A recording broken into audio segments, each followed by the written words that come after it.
O Ritmicast de hoje é especial e muito. Afinal de contas, não é sempre que temos a oportunidade de falar com o maior nome da história da ginástica rítmica do nosso país. Ela mesma, Angélica Fietynski, essa atleta que brilhou e vai continuar brilhando, né? Porque é impressionante o carisma, a atenção que ela ainda desperta nas pessoas, mesmo depois de ter encerrado. Isso mostra o quê? Que além de ser uma grande atleta no tapete, também tem algo mais. E a gente vai falar muito desse algo mais também. Então não vamos falar apenas da atleta. Angélica, é um prazer tê-la aqui conosco nesse Ritmicast. Obrigada. É um prazer estar aqui. Obrigada pelo convite. E vamos conversar, vamos conhecer um pouco mais ainda da Angélica.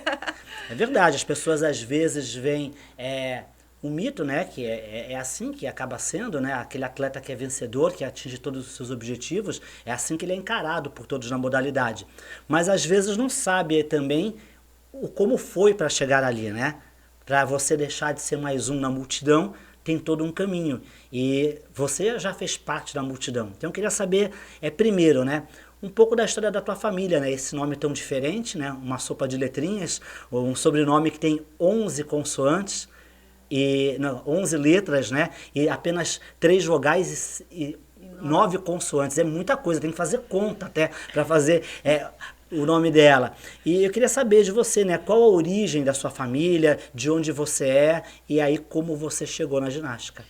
Então, é um nome bem complicado, né? Muita gente me chama de Angel Sopa de Letrinha. O meu marido me chama assim, né? Desde que a gente se conheceu, porque acho que eu aprendi a escrever meu nome, o meu sobrenome na 4ª série. Eu falava que eu precisava um tempo mais na prova para conseguir colocar o nome, né? Meu sobrenome é de origem polonesa, mas eu tenho uma mistura muito grande, assim, de raças, né? O meu avô era polonês, minha avó também. Então, por parte de pai, eu tenho polonês e russo. E por parte de mãe, eu tenho italiano e alemão. Então, eu sou uma mistura bem grande, assim, de algumas raças. Mas o meu sobrenome é polonês. Então, é doidinho, assim, é muito louco. Tem vários... É até engraçado, porque meu pai são em 7 irmãos. Tem 4 sobrenomes diferentes, de erro cartorário. Porque antigamente era diferente, né? Então, ele tem os irmãos dele que, teoricamente, não são irmãos, porque o sobrenome é diferente. Por algumas letras de erro cartorário. É bem engraçado essa história. Caramba, e de que cidade você é, né? Eu já sei, mas para quem não conhece, para quem não sabe. Eu nasci em Toledo, no interior do Paraná. É uma cidade, deve ter uns 150 mil habitantes atualmente. É uma cidade de interior, então... Perto de Cascavel, isso, não tão longe de Nova Iguaçu, isso. não seria isso? De Foz do Iguaçu, de Foz do Iguaçu, né? 1h30, 2 horas. Cascavel é bem pertinho, 40 minutos. Cidade bem do lado ali.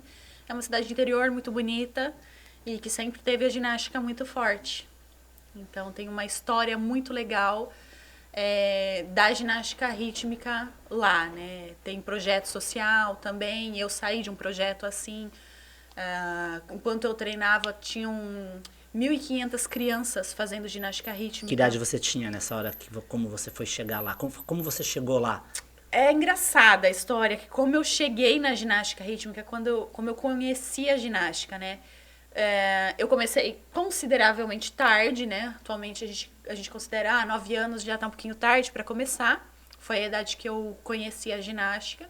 Não tinha ideia do que era. Sempre fui uma criança muito ativa. Dei muito trabalho para minha mãe, assim, de arteira, né? Subir em cima da casa, subir em cima da árvore, cair da árvore, ralar, corrida, quebrar o pé, de corrida de bicicleta na rua. Eu tinha muita energia. E um dia nós estávamos passeando pelo centro e Toledo tinha vários polos de ginástica espalhado, de escolinha, de treinamento.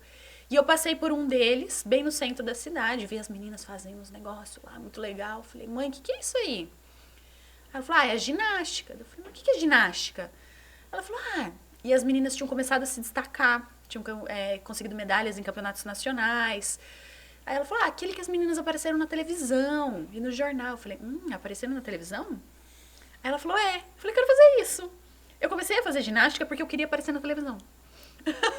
É engraçada a história, porque quando eu era criança, eu queria muito atuar, eu queria ser atriz. queria fazer teatro, mas a gente não tinha condições financeiras, né? Eu venho de uma família muito humilde e a gente não tinha condições financeiras de fazer um teatro. Isso era algo impossível para eu chegar nisso. Então eu ficava na frente do espelho, fingindo que eu era atriz.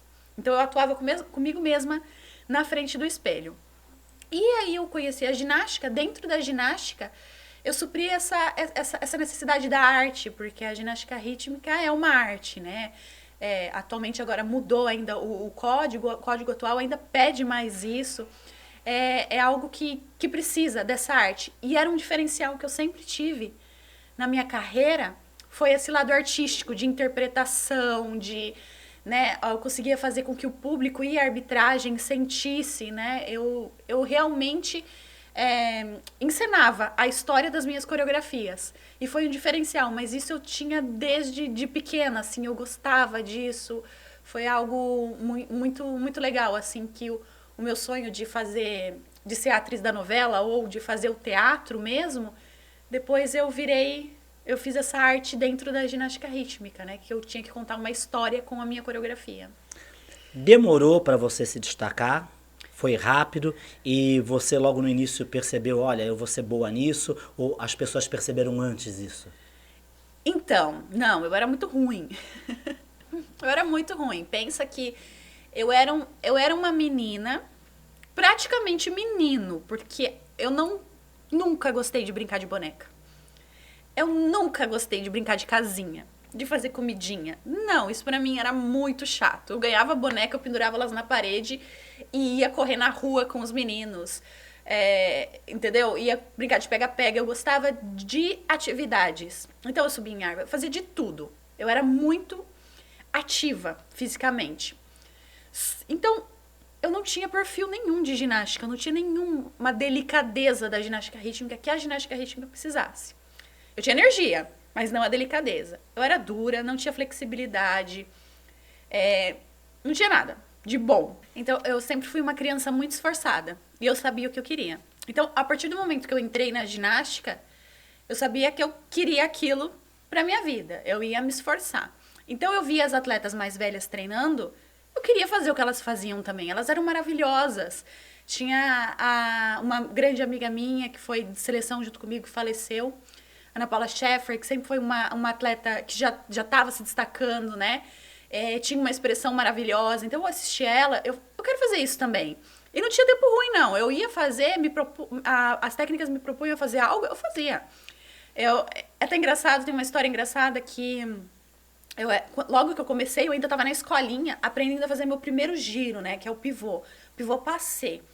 E eu, toda daquele jeito, desengonçada, fazendo as coisas, né? A técnica prepara e faz o pivô. Fui fazer o pivô, girei, saí assim, ó, e dei com a cabeça numa barra de ferro que tinha, a gente fazia balé. Meu, aquilo ficou um galo enorme, assim, e no dia, tipo, na semana eu tinha que fazer minha identidade. Eu fui fazer meu RG. Então, meu primeiro RG, eu tenho um calombo na testa, assim, ó, um roxo na testa, porque eu fui aprendendo a fazer o pivô. E eu ia pra minha primeira competição, que eu não fui, porque eu quebrei meu pé numa corrida de bicicleta na rua. Eu sempre digo, escuta a sua mãe, né? Minha mãe falou assim, não, Angélica, não vá pra essa corrida, não faça nada. E eu tinha uma cicizinha roxa que só tinha o freio da frente. E eu fui na corrida, porque eu não aceitava perder para ninguém. Muito competitiva. Na brincadeira da rua. Então eu ganhava na corrida de todos os meninos. Não interessava, eu queria ganhar. E assim, e isso eu trouxe para dentro da ginástica, né? Depois, eu ia treinando, eu era ruim, eu não era boa, eu não tinha talento, eu era dura, né? Mas eu queria muito. Então, eu ia forçava, eu treinei com russas, né? Eu fiz a minha base com russas, então não era brincadeira, era forçar, a gente desmaiava, a gente chorava muito, né? A russa tava forçando a primeira atleta, a gente já tava chorando aqui, né? Então foi bastante difícil, mas eu não desistia. E eu acho que isso também vem muito da força da minha família, né? Como eu disse, eu vim de família muito humilde. Eu nasci em Toledo, logo após meus pais não tinham dinheiro para se manter em Toledo, nós fomos para o interior do Paraná, a cidade onde minha mãe mora atualmente. Meus pais plantavam fumo, então eu não tinha berço. Eu fui criada dentro de uma caixa de fumo, que meus pais plantavam e colhiam fumo. Inclusive, antes de eu nascer, minha mãe perdeu uma criança por conta de todos os venenos e tudo que vai no fumo, trabalhando no sol. Ela chegou a abortar uma criança antes de mim. E eu fui criada ali, minha mãe engravidou, eu nasci em Toledo e voltei para lá e fui criada ali num sítiozinho dentro de uma caixinha de fumo, né? Meu pai, depois de um tempo, eles conseguiram juntar um dinheirinho, voltamos para Toledo, moramos muitos anos de favor atrás, num quartinho atrás da casa da minha tia, até que meu pai conseguiu um trabalho melhor. Ele era frentista no posto, depois ele conseguiu o trabalho de caminhoneiro. A minha mãe é costureira. A minha mãe é uma pessoa... Na verdade, ela é... A gente até brinca que ela é o Pereirão. Porque a minha mãe não tem tempo ruim. A minha mãe já trabalhou de costureira. Minha mãe já... quando a gente não tinha dinheiro, a gente morava perto de um cemitério depois... ela pegava as coroas de cemitério, reciclava, pintava, deixava elas lindas e vendia na época de finados. Então, ela sempre reinventou tudo que podia para a criação das filhas. Minha mãe sempre deixou tudo de lado. E meu pai também. É muito gostoso lembrar isso, né? Porque depois, quando eu já comecei a melhorar um pouquinho na ginástica, eu precisava do meu primeiro colã. Não tinha como a minha mãe comprar um colã. A gente não tinha dinheiro. Então, minha mãe tinha o básico de costura. Ela aprendeu a fazer o colã, aprendeu a bordar. Ela fazia os colãs para as outras meninas para ficar com os retalhos para fazer meus colãs. Ela bordava o colã para as outras meninas para ficar com o resto do bordado e bordar meus colãs. E eu fui campeã pan-americana juvenil.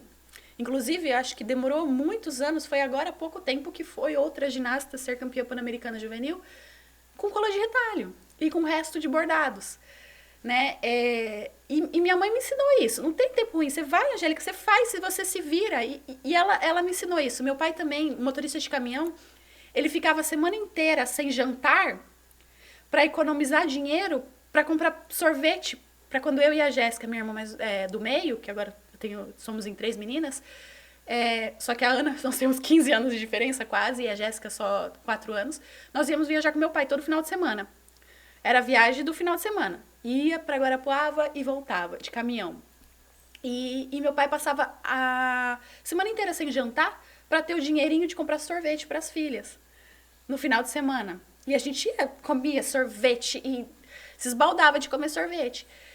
E eu via isso, né? Eu via essa dificuldade. Eu via, às vezes, minha mãe fazendo assim, comendo menos a carne para dar para mim e pra Jéssica, né?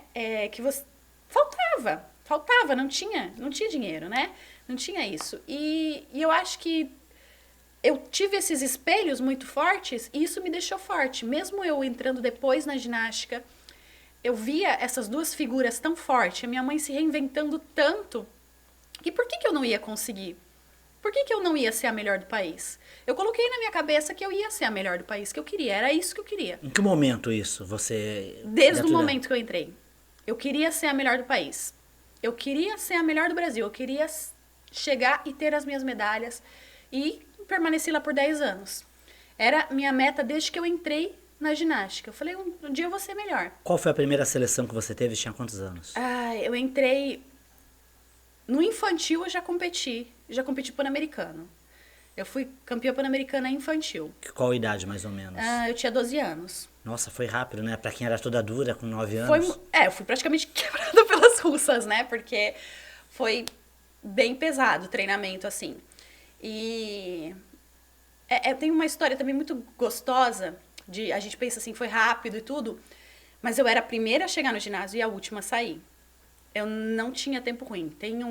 Eu sempre conto essa para as minhas atletas e eu acho que é interessante. Eu era muito pentelha. Então, terminava o treino, eu chegava nas mais velhas. Me ensina a fazer esse negócio aí. Me ensina a fazer esse negócio. E elas, tipo, cansadas, tinham treinado tudo.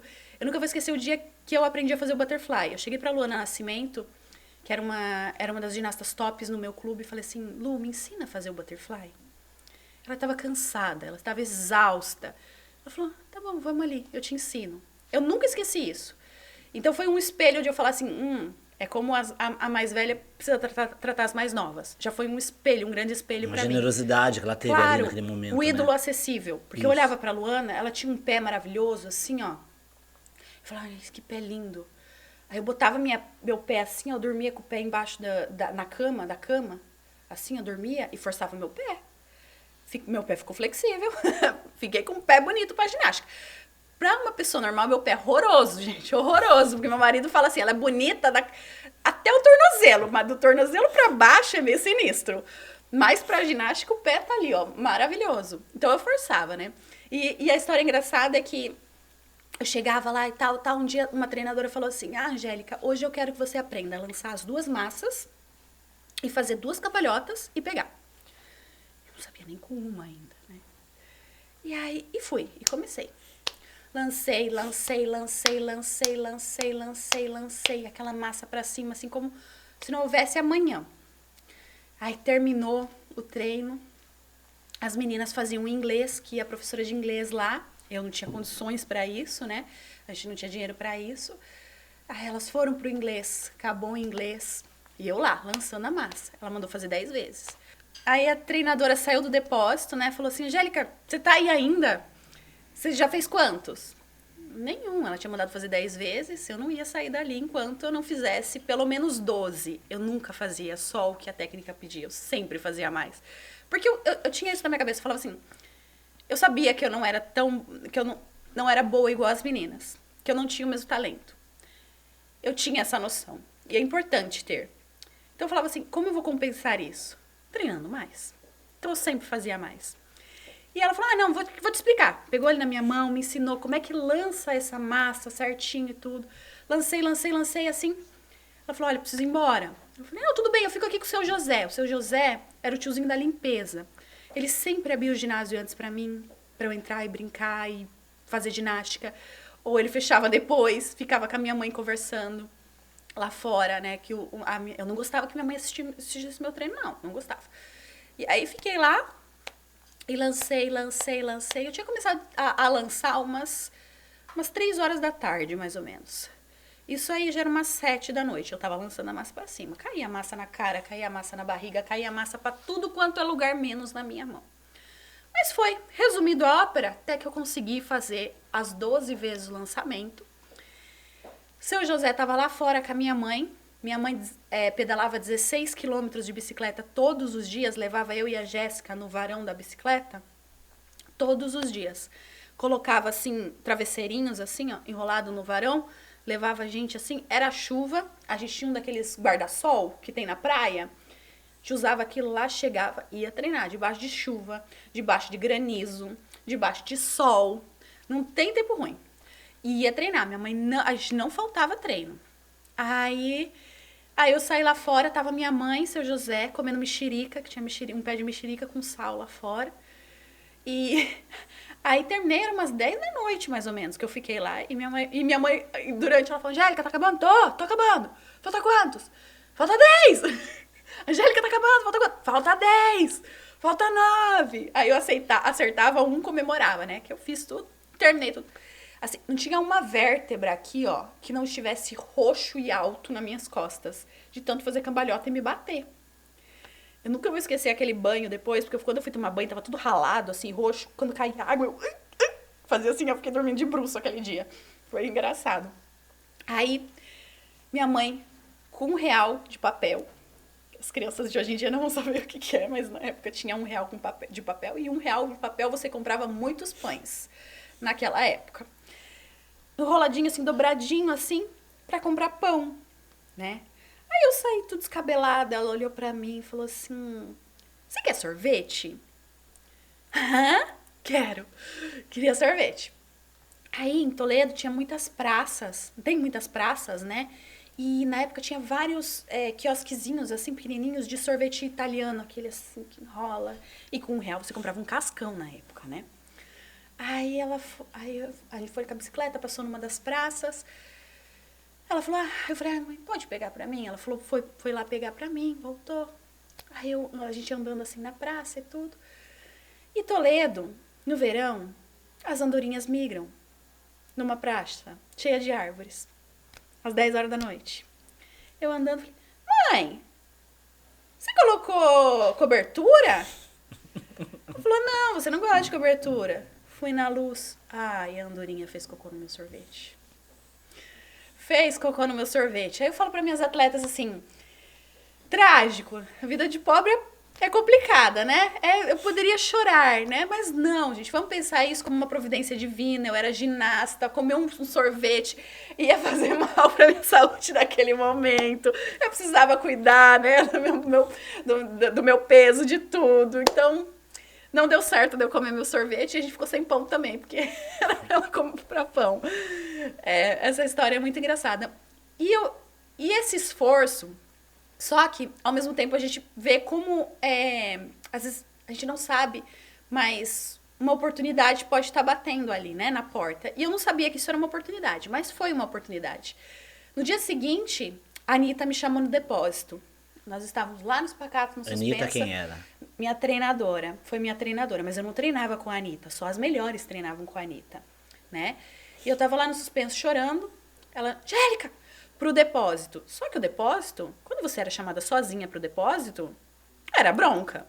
Eu saí do espacate já chorando, né? Todas as meninas, vixi, vixi, vixi. Eu falei, meu Deus, o que eu fiz? O que eu fiz? O que eu fiz? O que será que eu fiz? Aí, já cheguei lá assim, chorando, né?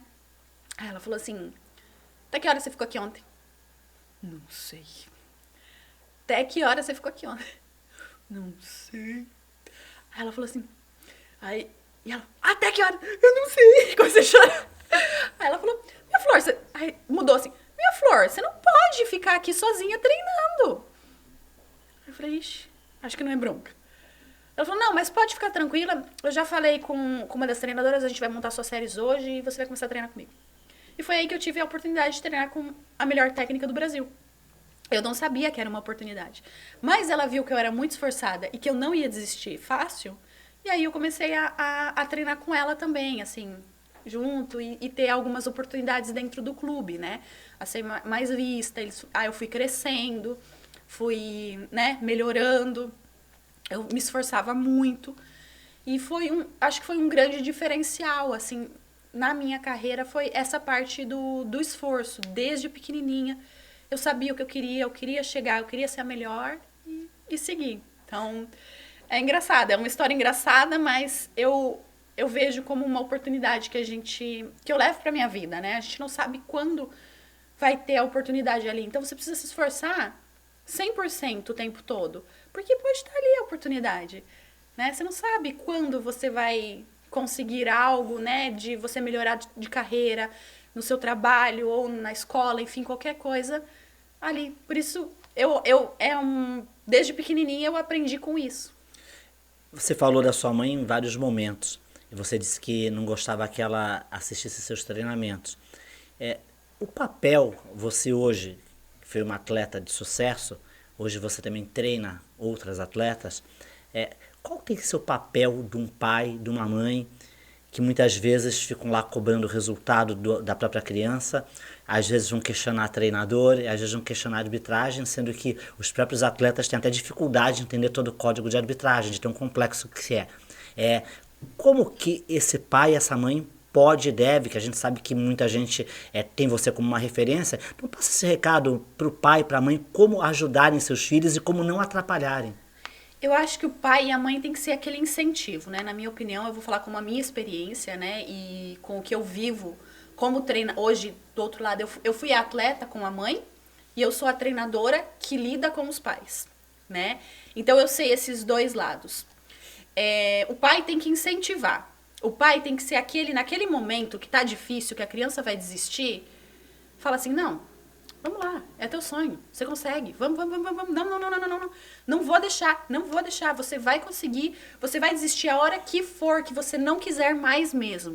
O que aconteceu comigo? Você acha, eu fui muito esforçada, tudo, mas não quer dizer que a Angélica nunca teve a preguiça de ir pro treino, nunca passou ali pela adolescência, pela fase rebelde. Passei também.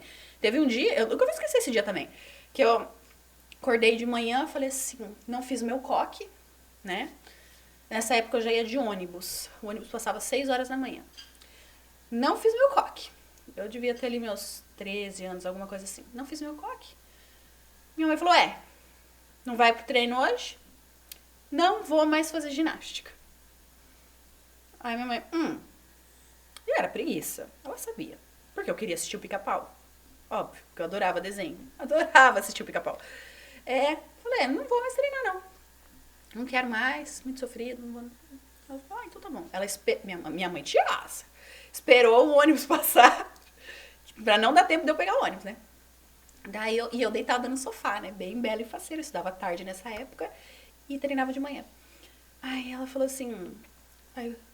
E ela passou com a vassoura assim. Tum, tum, tum. Desligou. Tum! Com a vassoura, a televisão. O que você tá fazendo aí, Angélica?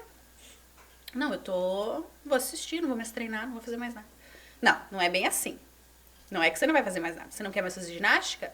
Ok. Eu preciso de ajuda com o banheiro, com a cozinha, com não sei o quê, com não sei o quê. Sem fazer nada, você não vai ficar. Você vai me ajudar na limpeza da casa. Meu Deus do céu. Mas eu limpei a casa aquele dia. E minha mãe, ela fazia assim, ó. Passava pra ver se não tinha o pó, se eu tinha tirado. Ela olhava nos cantinhos pra ver se tinha limpado direito, né? Aí... Mas eu trabalhei aquele dia. Meu Deus do céu. Aí no outro dia, 6 horas da manhã, eu tava lá com o coque. Ela, não era você que não ia mais fazer ginástica? Não, mãe, eu decidi que eu gosto da ginástica. Sabedoria ela teve pra lidar. Que eu vou continuar na ginástica, né? Ela falou assim, ainda bem que você pensou. Porque a ginástica está te dando muitas oportunidades. Graças à ginástica, você estuda num colégio particular que eu jamais teria condições. Graças à ginástica, você está tendo muitas oportunidades de viajar para outros países, de viajar de avião. A gente jamais conseguiria te dar isso. Graças à ginástica, você está tendo, né, a oportunidade de aprender uma outra língua, aprender outras culturas. A gente jamais teria. Ainda bem que você está sendo inteligente. Né? E aí foi esse momento, assim, de rebeldia que eu tive de desistência, né? Aí tive outros momentos também que eu fiquei... Momentos de lesões, né? Acho que todo atleta pensa que, putz, acabou minha carreira, né? Você entra em depressão. Quando te tira daquele ambiente ali, aí você pensa, nossa, acho que eu vou desistir, que eu não vou conseguir, né? E aí você tira a força de onde não tem, né? Eu tinha um professor de balé que ele falava assim, minha filha, tira a força do seu útero. Você tem útero, você tem força. Ele falava assim pra mim, o meu professor de balé, o Jean. Tira a força do útero. E isso eu sempre tive na minha cabeça. Tira a força do útero. Eu tenho útero. Eu lembrava da minha mãe tem útero. Eu sou filha de Luísa. Então eu tenho essa força, assim. E eu sou uma pessoa que eu tenho um limiar de dor muito alto. Então, eu vou reclamar pra você quando eu tiver, nossa, muito estrupiada. Muito acabada, entendeu? E eu sempre fui isso. Então, eu aguentava muito, né? No treinamento, eu aguentava muito. A Rússia ia forçar a gente na coluna, assim, eu desmaiava, acordava, vamos de novo. Chorando, mas vamos de novo, né? Nós ficávamos com um pezinho aqui no espacate lá, assim, sofrendo. Eu mordia outras partes, assim, ó, do corpo pra tirar aquela dor. Mas ficava, não saía, não desistia, né? E eu sou assim até hoje, não desisto não. Não é fácil fazer eu desistir. Você tinha o sonho e chegou na seleção brasileira. 3 anos e depois você ficou lá por uma década, né? Fiquei muito tempo. Como foi chegar e como foi permanecer? Que chegar é difícil, agora permanecer. É muito mais difícil. Então como é que foi, independente dos títulos, como é que é isso? Porque a partir do momento que você está na seleção, você chegou, teve mérito. Se você sai, é porque é um demérito, alguém te passou. Como que é isso pro atleta, para você lidar com a sua vida, com os teus treinos, saber levar isso? Foi tranquilo para você ou não? Não, né? Nunca é tranquilo. Você ser o melhor atleta do país, então você está sempre aqui. Então, com todos os olhos voltados. Em que momento você se tornou ali a melhor atleta do Brasil? Em 2007, quando eu entrei na seleção adulta, né? Eu já tinha sido campeã pan-americana juvenil em 2006. E aí, em 2007, eu entrei na seleção pan-americana adulta. Idade? Eu tinha 15 anos. Eu fui a atleta mais nova da delegação no Pan-Americano do Rio de Janeiro, em 2007. Tinha 15 anos. Estava completamente perdida, assim. Eu olhava aquilo e falava, uau! E a gente treinava em Curitiba nessa época. Foi muito difícil essa mudança para Curitiba quando eu entrei na seleção, né? eu era de um clube muito familiar, então a gente era muito pequenininho, assim, tudo com família. Minha técnica era que nem galinha com os pintinhos, assim, ó, tudo debaixo da asa, né? E sempre grudado. Aí você entra na seleção, foi algo diferente, né? Eu tinha que me virar, eu não sabia fazer nada. Tinha muita gente do teu clube na seleção e Não, tinha... nós éramos em 4. Tinha a Ana Paula Scheffer, mas a Ana Paula Scheffer era um pouquinho mais velha que eu. Ela era do meu clube, mas ela já estava habituada com a seleção. Eu entrei com meninas que já eram da seleção. Então, eu fiquei meio perdida, assim, meio criancinha. Foi muito difícil, né? Que eu gostava de brincar muito com a minha irmãzinha, eu sentia essa falta de família mesmo, né? E aí você chega na seleção, você tem uma responsabilidade diferente, né? Você sente o peso. Tá defendendo o país, né? Do país. É defender o país, você né? Você sente o peso de um país nas suas costas, né? E Curitiba foi muito difícil pra mim, só que nesse ano eu era a quarta. Eu era a quarta da seleção. Não tinha pretensão nenhuma. Assim, não, eu queria ser a primeira, óbvio, mas eu sabia que eu era a quarta. Que tinha ali 3 ginastas muito boas na minha frente. E com o decorrer, nós fomos treinando. E eu acabei conseguindo, nesse ano, já ser campeã brasileira. Consegui a vaga para ir pros Jogos Pan-Americanos. Um grande exemplo para mim foi a Ana Paula Scheffer, que nesse ano ela... Jogos Pan-Americanos de onde? Do Rio de Janeiro, do Rio de Janeiro em 2007. mesmo. Tá. Foi meus primeiros jogos. Ela quebrou o pé, ela fez cirurgia, ela conseguiu a vaga pro Pan-Americano, então foi um exemplo ali de superação para mim já, né? A Ana foi em muitos momentos exemplo para mim. E nesse ela foi. E ela medalhou. Ela conseguiu um bronze no arco. Aí eu fiquei assim, nossa, que legal, né? Que legal. A Ana foi medalha, eu fiquei em quarto, acho que no geral, alguma coisa assim. Não lembro, foi tantos anos, gente, pelo amor de Deus. Eu sou velha já. Aí Não, achei muita coisa pra sua idade, pro tempo de seleção, né? E aí nós fomos pro Mundial, aí eu fiquei como a primeira brasileira no Mundial, em Patras, nunca vou esquecer desse Mundial, que foi incrível. E aí eu conheci a Grécia, né? Foi muito legal. Nesse ano também fui pra Bulgária competir, fiquei num torneio em 3º lugar na Europa, então foi muito legal, assim. Aí eu comecei um crescimento. A partir daí eu fui ganhando os campeonatos nacionais, né? Os campeonatos que eu não ganhava, eu tava lesionada ou eu não ia, né? Aí foi decolando a carreira, né? Ali de 2007 em diante. Que foi quando eu entrei na seleção e permaneci até 2017. E como é que foi, de repente, você chegar ali, ser medalhista de Pan-Americano e não somente isso, como ter um recorde de medalhas na mesma competição, 4, não foram isso? Em Guadalajara eu conquistei 4 medalhas. Em Guadalajara, né? Primeiro foi Toronto, que foi a primeira emoção de você ganhar a medalha de Pan-Americano. Não, né? foi primeiro Guadalajara. Guadalajara foi primeiro? 2011, Guadalajara. E 2015, Toronto. Então, como é que foi então essa sensação de tantas medalhas no mesmo Pan, que é uma marca que até hoje nenhuma brasileira conseguiu quebrar? Ai, foi incrível, né? Depois, Toronto pra mim foi uma superação muito grande. O que aconteceu? Um ano antes, Guadalajara, né? Que foi o segundo Pan-Americano que eu fui, onde eu conquistei as 4 medalhas, 3 bronze e 1 prata. Um ano antes, em 2010, eu lesionei meu joelho na Rússia. Eu estava treinando na Rússia e lesionei meu joelho. Senti uma dor horrível no meu joelho, horrível. Mas competi o Mundial. Competi o Mundial, que foi na Rússia mesmo. Eu saí assim, eu fazia a série, na hora da série você não sente, né, por conta da adrenalina. Mas quando sai, parecia que tinha uma espada fincada no meu joelho. Uma dor. Eu sentia dor para andar de metrô, eu sentia dor para tudo. Eu ficava lá fora, assim, e os fisioterapeutas da confederação, né, nesse mundial foi fisioterapeutas, eles cuidando de mim, cuidando muito bem de mim. E eu com dor, voltei pro Brasil, fiz exame. Eu tinha rasgado o meu menisco, eu tinha acabado com ele, né? E eu competi assim. E aí tinha o pré-pan, que é para classificação pros Jogos Pan-Americanos. Falei, não, bora lá. Consigo competir o pré-pan. Eu tava em Aracaju, treinando, que tinha uma búlgara lá. O arco fez assim, ó. Eu fiz um lançamento, o arco fez assim, tum, bateu no meu pé. Travou. Meu joelho não dobrava, não esticava, não fazia mais nada. Eu só fui pro banheiro chorar, né? Saí, fui pro banheiro, porque eu não gostava de chorar assim na frente, né? Fui chorar no banheiro quietinha lá. Aí minha técnica veio atrás e falou, Angélica, tá ruim, né? Eu falei, tá. Aí veio a coordenadora, Angélica, o que aconteceu?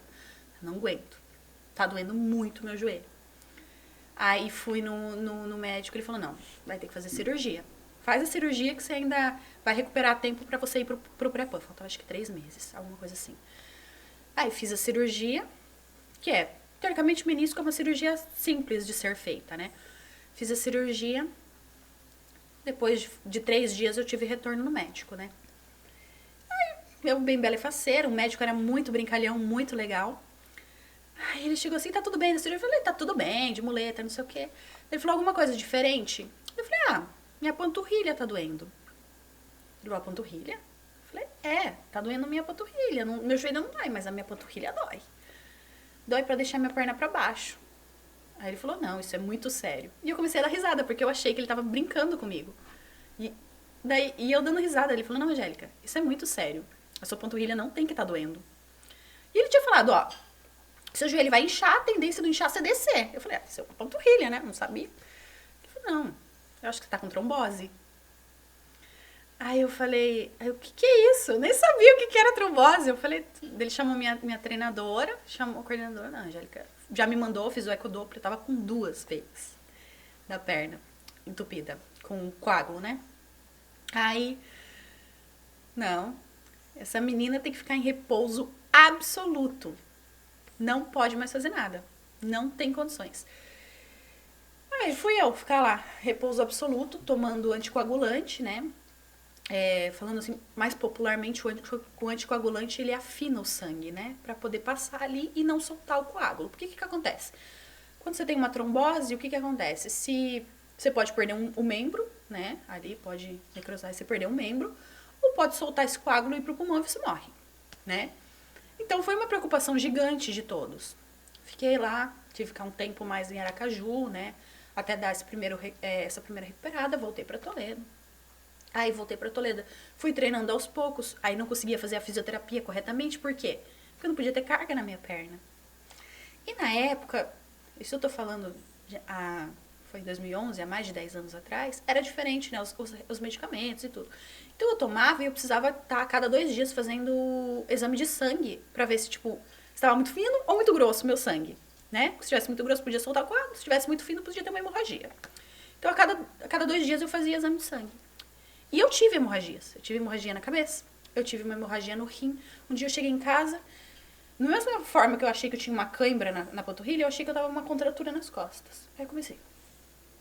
Acho que eu tô com uma contratura nas costas. Atleta, né? Eu falei assim, acho que eu tô com uma contratura nas costas. Mas chega um momento que não tinha posição que eu ficasse que parasse de doer a contratura. Aí eu falei, mãe, eu acho que não tá bom. O que, Angélica? Mãe, aí eu já tava muito, né?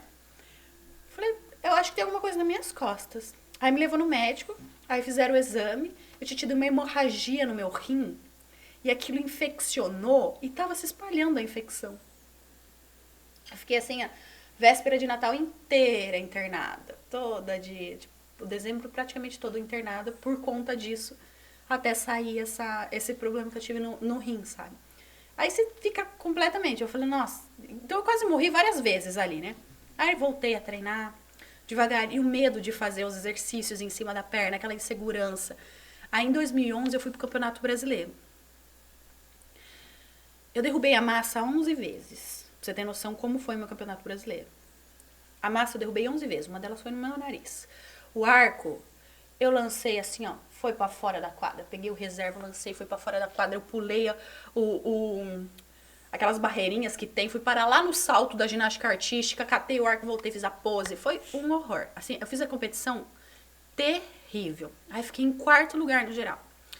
Aí no último dia, última série da final, fita. Eu sentei no espacate e não treinei. A Anitta falava assim pra mim, Angélica, vai treinar. Eu falava, não, pra que eu vou treinar? sou uma porcaria. E eu tinha escutado no dia anterior uma dirigente, presidente de federação, falar assim, nossa, que pena, né? A Angélica se acabou. Acabou a carreira dela. E eu tava atrás. Aquilo me chocou de uma forma e eu tinha cometido tudo ruim. E eu precisava fazer uma final de fita ainda. E eu, sentada assim, ó, no espacate, fiquei. Falei, não vou treinar. Eu não presto mais pra isso, minha carreira acabou. E a Anitta sentou ali do meu lado e ó, vamos. Me puxando. Resumidamente, eu levantei. Aí ela olhou assim e falou, faz a série pra mim. Vai, faz. Usa essa tua raiva, que quando você tá com raiva, você compete melhor. Vai lá, faz. Usa a sua raiva. Eu falei, então tá bom, eu vou fazer. Entrei na quadra, fiz uma série que eu levei o ginásio abaixo. Todo mundo me aplaudiu de pé. Fiz uma série assim que não tinha. Aí fiquei campeã na fita, né? Aí beleza.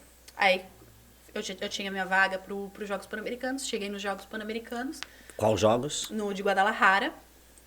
Aí logo após isso foi os Jogos Pan-Americanos. A Acabada teve quantos anos de carreira na seleção depois? Foram muitos anos. Pois Foram é. 6 medalhas pan-americanas depois disso. Pois é. Uma atleta acabada. É. E aí depois, e nisso, eu fui pro Pan-Americano, foquei a Angélica de competição. Quando eu tava em competição, eu não era essa menina doida aqui.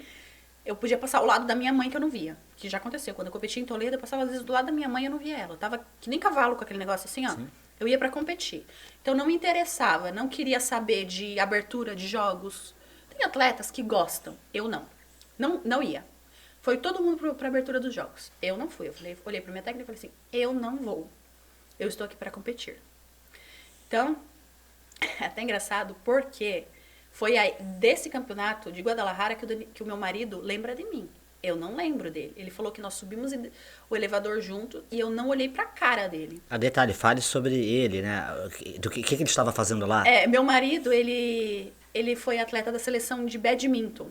E nós ganhamos medalha no mesmo dia em Guadalajara. Ele também foi um dos precursores do badminton no Brasil, né? Ele que ajudou a difundir a modalidade, ganhar as medalhas pan-americanas e tudo isso. E ele falou que a gente subiu no elevador junto, desceu, não sei, e eu não olhei pra cara dele. Eu tava lá pra olhar pra cara de ninguém, eu tava lá pra competir. Eu falo pra ele, eu tava lá pra competir, né? E é engraçado. Daí esse ano a gente recebeu o Prêmio Brasil Olímpico de melhores atletas da modalidade juntos também. Eu não lembro dele, não. Nem não lembro dele de jeito nenhum. E eu não fui. Até com a imprensa, a Angélica precisa vir fazer tudo. E eu tive a sorte sempre que a imprensa sempre foi muito legal. Eles entendiam esse meu lado, né? Eu falava, gente, pode ser depois da competição? Aí teve um dia, a imprensa precisa falar com você. Pode ser daqui da Vila? Então colocaram tudo, eu fiz da Vila, voltei e me concentrei, né? Sempre, a imprensa sempre foi muito legal comigo nessa parte, assim, de entender esse lado, esse meu lado que eu era fechada em competição. Focada, né? Em competição fechada. Então, podemos conversar, pode ser depois da competição? Pode. Então, sempre me trataram super bem. Eu não tenho que reclamar da imprensa. Por isso que eu tenho um carinho muito grande por jornalista esportivo, que eu sempre fui tratada muito bem. Eles sempre tiveram uma sensibilidade muito grande nessa questão, entender que eu tava ali para competir, tudo isso, né? E aí foi isso, conquistei as medalhas, né? Quando eu conquistei, eu nem sabia. Parecia que aquilo era mentira, sabe? Quando eu tava no pódio, eu falava, não, gente, isso é mentira, né? Porque tudo aquilo que eu tinha passado, né, tudo aquilo que eu tinha escutado, o que eu mesmo sentia, porque além dos outros, você tem uma insegurança com você mesmo, porque você é humano, né, e você imagina a pressão que você sente. Eu tava representando o país, eu tava com medo de não ser capaz daquilo também, né, então a própria pressão, né, daquela Angeliquinha que começou, que queria ser a melhor, que não aceitava fazer mais ou menos as coisas, chegou lá, essa era a mesma Angélica, era o mesmo sentimento, só que com uma pressão um pouco maior, né? Angélica, eu queria saber, claro, todo atleta tem o auge, né? E depois não é a descendente de um auge, é uma realidade, né? Tudo na vida é assim. Só que mesmo você tendo passado do auge, qualquer atleta, não falando só você, ainda tem muito a entregar. Como que é você chegar no topo E aí, talvez não é tão fácil repetir essas marcas, esse número de medalhas. Tanto, não é que foi que você não repetiu, ninguém repetiu ainda. Como você soube lidar fácil com isso? Saber que talvez ali era o teu ápice e você ia fazer muitas coisas boas, mas talvez não em tanta quantidade, mas em qualidade. Como que foi lidar com a outra parte da carreira, na seleção? Foi sempre muito difícil, né? Porque quando você é atleta, você sempre quer dar o seu melhor, né? E chega um momento da sua vida que você não tem mais o mesmo pique, né? A ginástica rítmica é um esporte muito precoce. Então, chegou ali nos meus 27 anos, eu não tinha mais o mesmo pique, né? Da Angeliquinha. É claro, cada atleta, né, tem um tempo diferente. Até porque 27 são poucos que chegam no alto nível. E cada atleta, né, consegue um pouquinho, tem o desenvolvimento um pouquinho depois ou um pouquinho antes, né? E eu tive muito tempo desse ápice ali, né? De toda essa pressão, de tudo. E lidei com várias cirurgias. Eu tenho 6 cirurgias ortopédicas, né?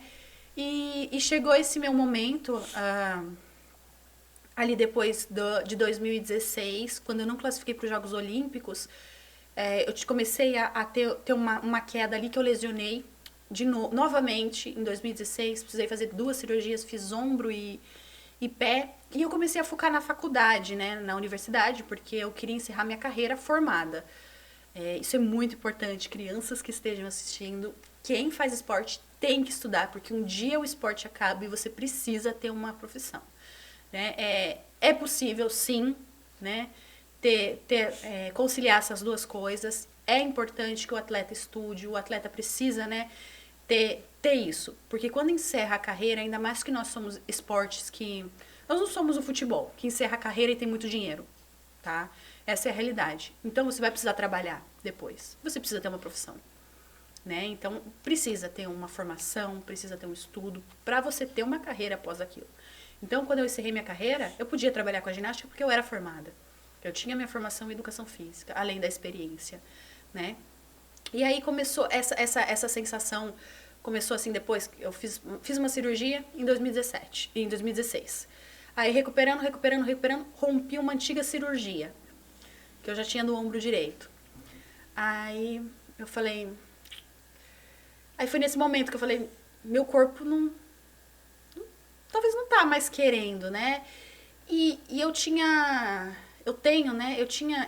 e tenho isso comigo de querer ajudar a ginástica do Brasil de alguma forma, né? De evoluir. Eu vi algumas coisas que eu não gostava, que eu passei e eu não concordava, né? Isso não é segredo para ninguém. Muitas coisas, muito de tratamento, né? Dessas coisas eu vi e eu não concordava com isso. E eu, com a minha experiência, com tudo, eu falei, acho que tá a hora de eu mudar de lado e fazer a diferença em outro lado. Talvez, se a Angélica quisesse, eu conseguiria continuar, porque eu sou muito forte pra dor, pra recuperar lesão, pra tudo. Mas eu comecei a ver de uma perspectiva diferente. Eu fui pra um curso em Fortaleza, eu falei, eu gosto tanto de ensinar também.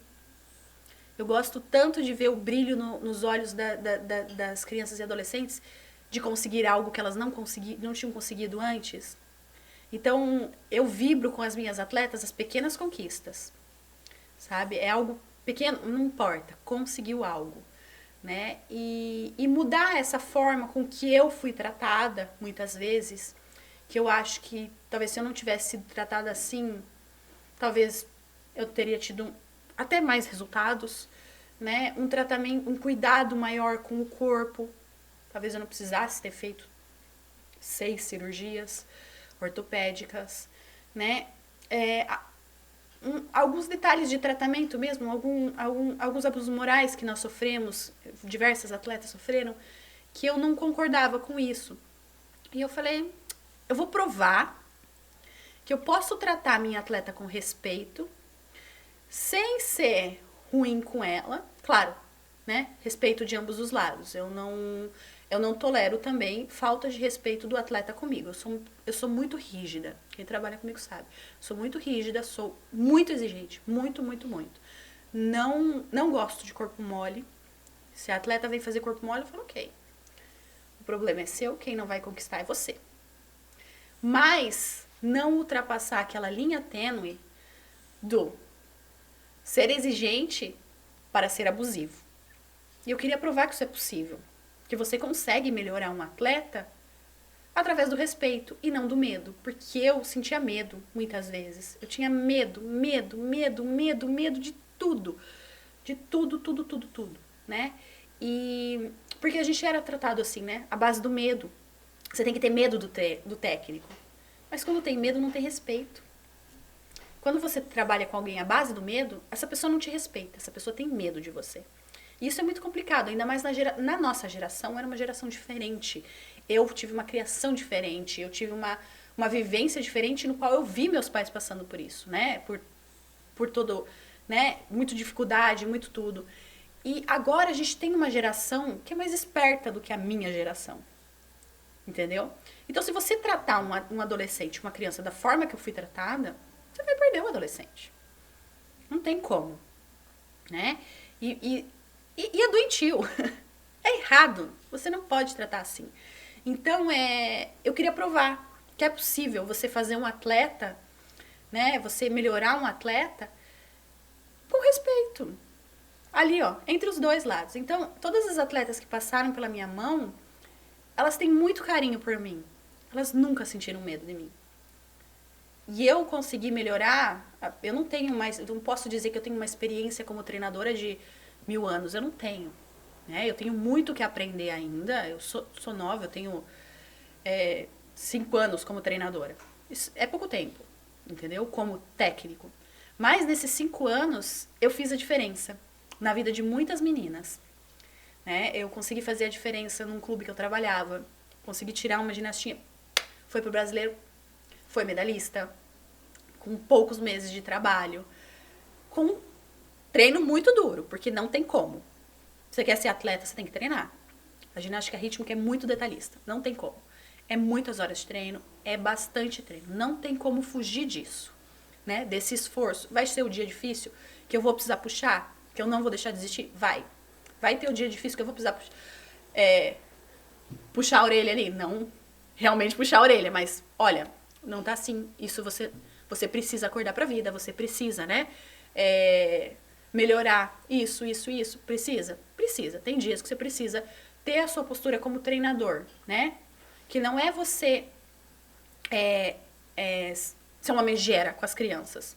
É você entender o lado delas e com respeito fazer com que elas entendam que é necessário elas treinar, que elas precisam se esforçar, né? E eu tenho conseguido fazer isso nessa minha carreira, uma carreira curta, não tenho tanta experiência com vários treinadores no Brasil, que a gente tem vários treinadores excelentes no Brasil, não tenho tanta essa experiência, mas eu tenho conseguido fazer isso. Eu fiz um diferencial com a Vanessa Galindo, atleta da seleção colombiana, consegui, né, elevar o nível dela, e eu tenho esse carinho pelas minhas atletas, sou mãezona também, sou bem cuidado com elas, eu quero que elas estejam bem, porque eu sei que o que acontece fora, dentro de casa, no tapete, problemas pessoais, interferem ali. E tem dia que o atleta não tá bom, ele não é uma máquina. O atleta é um ser humano, ele tem pensamento, ele tem sentimentos. E eu, como treinadora, eu preciso entender disso. Então, eu fico muito engajada na parte de psicologia, né? Para entender tudo isso, ajudar as minhas atletas. Não sou psicóloga, mas eu sou engajada nessa parte. Para que eu consiga dar um suporte para elas, de forma que elas consigam tirar o melhor delas. Né? Então, tem dias que eu vou precisar puxar? Tem. Mas tem o dia também que eu vou passar a mão na cabeça. Vou falar, não, vem cá. Senta aqui no colo, vem me dar um abraço e tá tudo certo, sabe? Precisa ter esse equilíbrio. E eu tenho conseguido, sabe? Graças a Deus eu tenho conseguido equilibrar isso de maneira muito positiva. E não tive problemas nenhum até hoje com as minhas atletas. Minhas atletas me respeitam muito. A gente tem todas. A gente tem uma troca de respeito, eu com elas e elas comigo, que é fantástico. Até hoje, graças a Deus, eu não tive problema com nenhuma das minhas atletas, e todas elas, assim, conseguem superar seus limites, conseguem resultados, né, legais, assim. Então, eu tenho me realizado como treinadora também, né, nessa parte. E a vida do treinador é difícil, né, porque você depende do atleta, e às vezes acontece algo na vida pessoal do atleta que você precisa saber dosar ali, dar uma amenizada ou não, para conseguir que ele tenha, né, esse melhor resultado. Eu já conversei com vários atletas de várias modalidades, ídolos como você nas suas modalidades, e é impressionante. Todos eles, obviamente, têm aquele carinho pela seleção brasileira. Ele sai, ele deixa o seu legado, mas ele tem aquele pertencimento, ele faz parte daquilo, ele tem aquele amor e ele quer ver que a coisa evolua. E a gente percebe, eu não sou um especialista na ginástica rítmica, sou alguém que acompanha bastante o esporte de forma geral, e você é especialista. Para quem está de fora como eu, como um jornalista, acho estranho quando você vê aí, é muito bacana para você de forma pessoal, ter aquelas marcas, a única medalhista que teve 4 medalhas, mas já faz um tempo. E eu acho ruim para o esporte não ter ninguém para chegar perto, para tentar buscar batendo, como a gente vê em outras modalidades. Os ídolos fazem o seu papel e vem outros que vão batendo aquelas marcas e ninguém tira o valor do outro, mas é a evolução da modalidade, o que é maravilhoso. Então não é ruim, é bom. E a gente não percebe, pelo menos se eu estiver falando algo que não seja correto, me corrija, essa evolução. O que está faltando para a modalidade evoluir? E faça um parâmetro de comparação. A ginástica artística vivia uma situação parecida e de repente temos hoje medalhistas olímpicos, dos 2 gêneros, inclusive. O Comitê Olímpico ajudou muito a ginástica artística, né? Ele tem um centro de ginástica lá no Rio de Janeiro, né? Um centro olímpico de ginástica. Então, esse carinho que o Comitê Olímpico teve pela ginástica artística, né? Que pegou ali a Rebeca, que ajudou ela, né? Faz a diferença, né? É o investimento e como investir, né? Eu acho que é isso que falta na ginástica rítmica. A gente ainda tá, infelizmente, a gente está muito longe ainda do topo do mundo, né? A nível pan-americano, nós temos. No individual teve eu, né? Teve agora encerrou a carreira a Natália Gaudio, que foi para a Olimpíada de 2016. Tem a Babi também, que o ano passado conseguiu resultados muito legais, muito expressivos também. Ela conseguiu superar um resultado que eu tinha antes no Mundial, que eu tinha conseguido em 2013. Ano passado a Babi a Bárbara Domingos conseguiu superar isso, né? Foi pela primeira vez finalista de um mundial. Mas assim, pensando no topo do mundo, a gente ainda está bastante longe, né? E a gente precisa de incentivo, a gente precisa de apoio, né? Porque a gente está lutando com a base da ginástica rítmica, né? A gente é um bebê ainda engatinhando.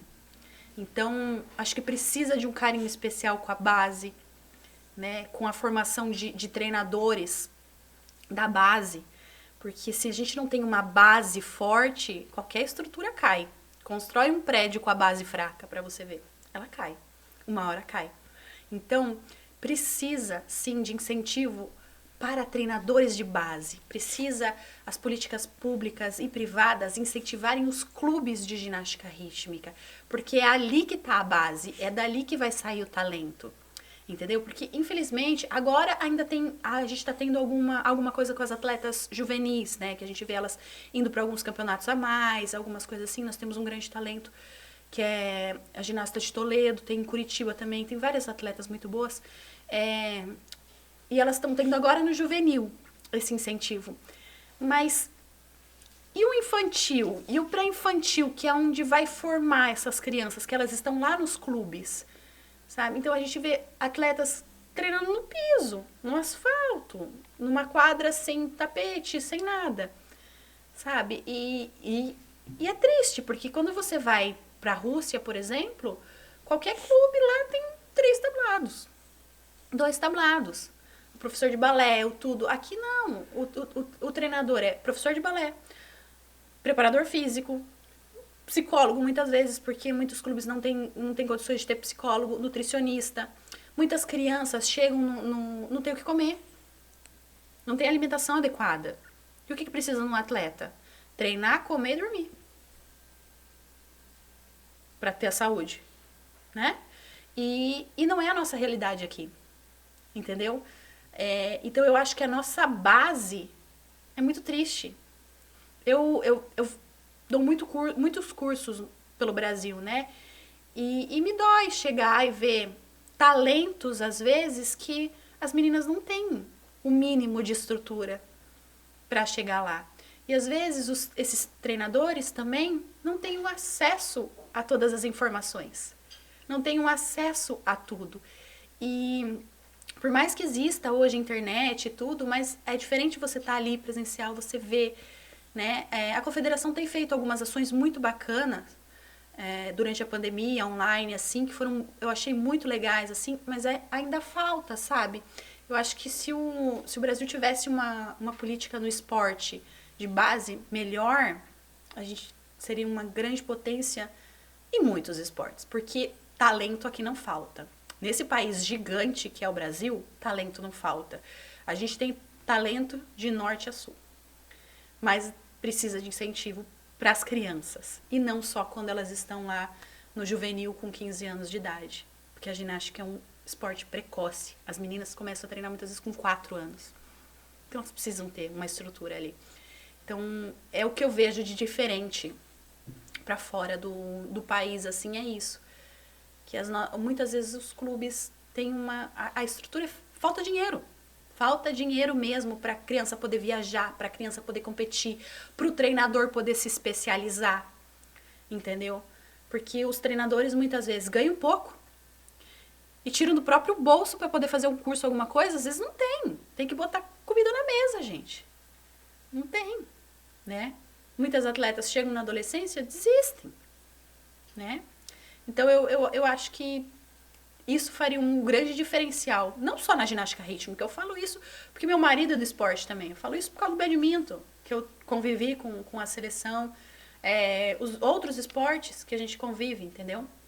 Pra gente não ter um atleta, pra gente ter vários atletas, porque a gente tem muito atleta nesse Brasil. Não pode ter um atleta. Mesmo a ginástica artística, entendeu?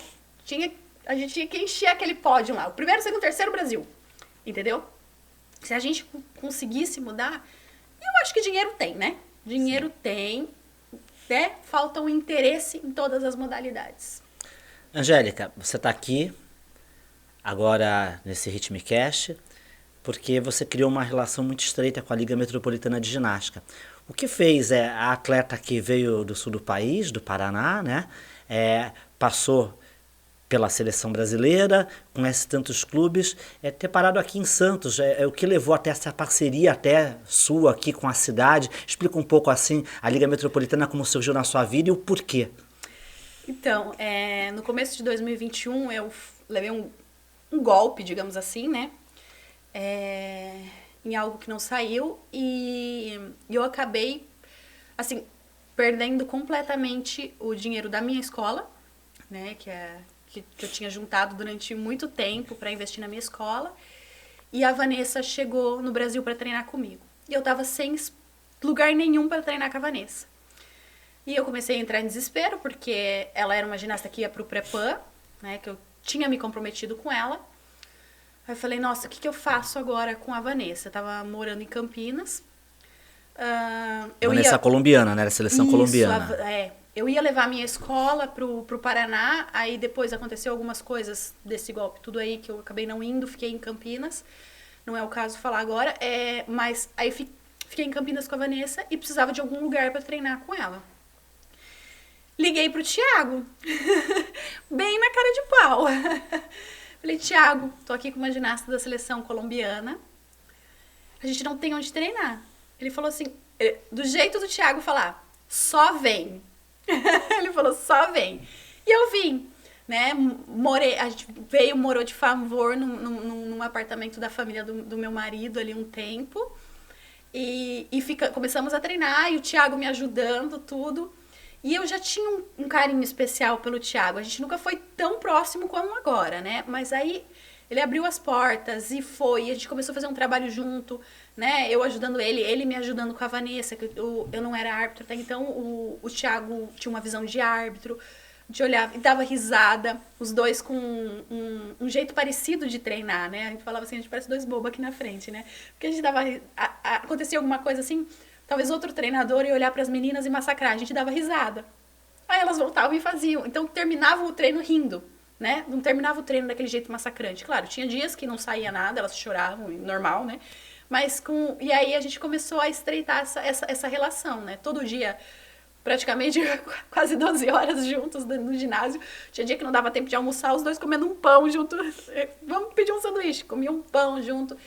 E aí eu criei um carinho muito, muito grande pelo projeto, que é um projeto muito lindo que tem aqui, né? A Liga Metropolitana é um projeto sensacional, é um espelho sensacional. E ver o quanto toda essa organização, todo mundo corre atrás, né? Ver tudo isso, eu me senti em casa, me senti numa família. E ver todas essas crianças envolvidas, né, com o projeto que tem aqui toda na Baixada Santista, né? É muito lindo. E eu me senti em casa, então eu tava que nem mãe com as atletas já da liga, né? Eu tinha as minhas atletas, corrigia as outras e não sei o quê, e misturava todas as atletas. E foi muito gostoso isso, essa recepção.